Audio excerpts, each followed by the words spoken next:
Halo semua, hari ini kita akan belajar IPA Sekolah 3 pada materi transpirasi dan kapilaritas pada tumbuhan. Sebelumnya, pernah gak sih teman-teman bertanya-tanya bagaimana sih cara pohon yang sangat tinggi bisa mendapatkan air dari tanah hingga ke daun paling ujung di atas?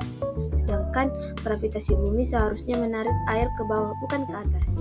Menjawab dari pertanyaan teman-teman, hal tersebut disebabkan oleh beberapa faktor seperti transpirasi, kapilaritas, dan tekanan akar, di mana transpirasi itu proses penguapan air dari permukaan daun melalui stomata yang menciptakan tarikan seperti efek sedotan yang disebut daya hisap transpirasi. Ini membantu menarik air dari akar hingga ke daun. Yang kedua, kapilaritas. Kapilaritas air ini memiliki sifat kohesi antar molekul air yang saling tarik-menarik dan adhesi molekul air menempel pada dinding pembuluh silam. Kombinasi dua sifat ini membantu air bergerak ke atas melalui pembuluh kapiler yang sangat kecil. Selanjutnya, yang ketiga, tekanan akar. Akar tumbuhan juga dapat memberikan tekanan pada air, mendorongnya naik dari tanah ke bagian atas tumbuhan. Air mengalir naik ke atas tumbuhan melalui proses yang disebut transpirasi dan kapilaritas. Air yang diserap oleh akar dari tanah bergerak naik melalui pembuluh silam ke daun. Proses kapilaritas dalam tumbuhan adalah mekanisme di mana air bergerak naik melalui pembuluh silam tanpa bantuan energi dari tumbuhan. Ini memungkinkan air yang diserap oleh akar untuk naik menuju bagian atas tumbuhan seperti batang dan daun. Berikut adalah langkah-langkah proses kapilaritas di mana ada adhesi. Adhesi adalah gaya tarik antara molekul air dengan dinding pembuluh silam. Pembuluh silam di tumbuhan berfungsi seperti pipa-pipa kapiler. Ketika air memasuki silam, molekul air akan menempel pada dinding silam, membantu menarik air ke atas. Yang kedua ada kohesi. Kohesi adalah gaya tarik antar molekul air. Molekul-molekul air saling tarik-menarik sehingga ketika ada satu molekul yang naik melalui adhesi, molekul air lainnya ikut tertarik ke atas. Ini membentuk kolom air yang stabil dalam silam.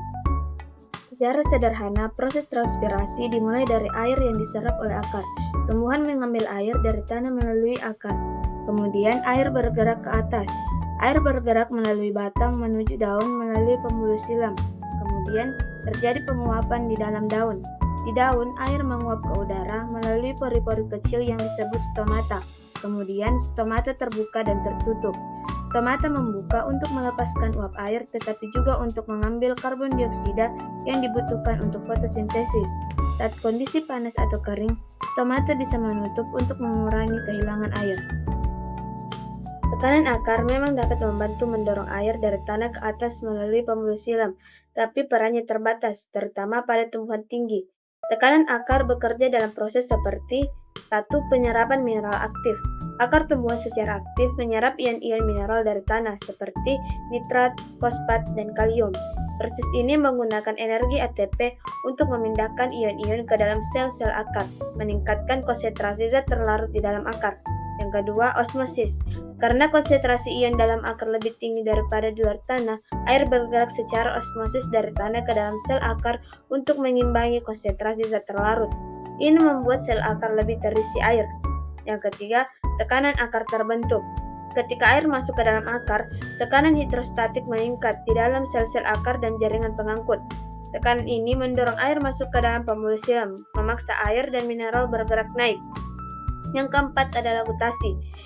Pada malam hari atau saat laju transpirasi rendah, tekanan akar bisa menghasilkan fenomena yang disebut gutasi, di mana air didorong keluar dari ujung daun dalam bentuk tetesan kecil. Teman-teman, itulah tadi sedikit penjelasan mengenai mengapa air bisa mengalir naik ke atas tumbuhan. Sekian dari saya, terima kasih dan sampai jumpa.